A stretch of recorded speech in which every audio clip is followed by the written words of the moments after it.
ಇನ್ನು ಈ ಉಗ್ರರ ಹತ್ಯಾಕಾಂಡದಲ್ಲಿ ಕೇವಲ ನಮ್ಮ ದೇಶದ ಜನರಷ್ಟೇ ಅಲ್ಲ, ಇಬ್ಬರು ವಿದೇಶಿಗರು ಕೂಡ ಈ ನರಮೇಧದಲ್ಲಿ ಬಲಿಯಾಗಿದ್ದಾರೆ. ಯುಎಇ ಮತ್ತು ನೇಪಾಳದ ಇಬ್ಬರು ಪ್ರವಾಸಿಗರು ಉಗ್ರರ ಗುಂಡೇಟಿಗೆ ಬಲಿಯಾಗಿರೋದು.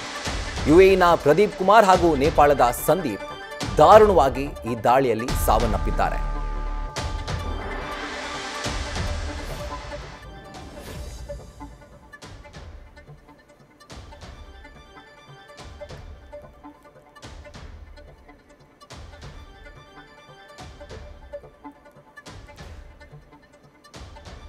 ನಮ್ಮ ದೇಶದ ಜನರ ಜೊತೆಗೆ ಇಬ್ಬರು ವಿದೇಶಿ ಪ್ರಜೆಗಳು ಕೂಡ ಈ ನರಮೇಧದಲ್ಲಿ ಸಾವನ್ನಪ್ಪಿದ್ದಾರೆ.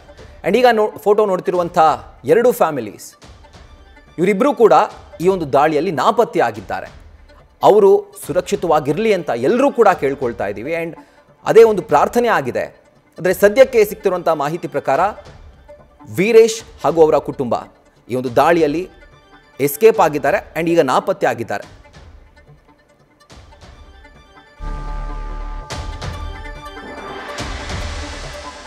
ಇನ್ನು ಕಾಶ್ಮೀರದಲ್ಲಿ ಉಗ್ರರ ದಾಳಿಗೆ ಇಬ್ಬರು ಕನ್ನಡಿಗರು ಬಲಿಯಾಗಿದ್ದರು.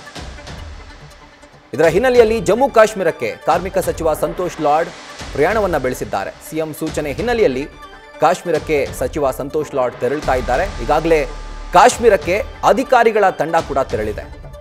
ರಾಜ್ಯ ಸರ್ಕಾರ 2 ಪ್ರತ್ಯೇಕ ತಂಡಗಳನ್ನ ರಚನೆ ಮಾಡಿ ಈ ಆಪರೇಷನ್ ಅನ್ನು ಕೈಗೊಳ್ಳೋದಕ್ಕೆ ಸಿಎಂ ಸಿದ್ದರಾಮಯ್ಯನವರೇ ನೇರವಾಗಿ ಸೂಚನೆಯನ್ನು ಕೊಟ್ಟಿದ್ರು.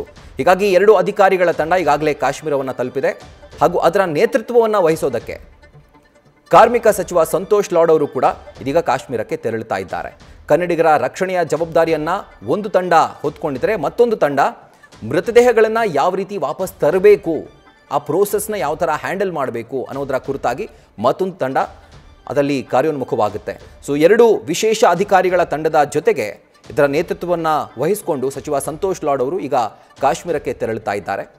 ಆ್ಯಂಡ್ ಅಧಿಕಾರಿಗಳ ಟೀಮ್ ಏನಿದೆ, 2 ಸ್ಪೆಷಲ್ ಆಫೀಸರ್ಸ್ ಟೀಮ್ ಈಗಾಗಲೇ ಕಾಶ್ಮೀರಕ್ಕೆ ತಲುಪಿ ಆಗಿದೆ. ಸಿಎಂ ಸೂಚನೆ ಬೆನ್ನಲ್ಲೇ ಇದೀಗ 2 ವಿಶೇಷ ಅಧಿಕಾರಿಗಳ ತಂಡ ಅಲ್ಲಿ ಸೇರಿರೋದು. ಜೊತೆಗೆ ಅದರ ನೇತೃತ್ವವನ್ನು ವಹಿಸೋಕೆ ಕಾರ್ಮಿಕ ಸಚಿವ ಸಂತೋಷ್ ಲಾಡ್ ಈಗ ಕಾಶ್ಮೀರಕ್ಕೆ ತೆರಳುತ್ತಾ ಇದ್ದಾರೆ.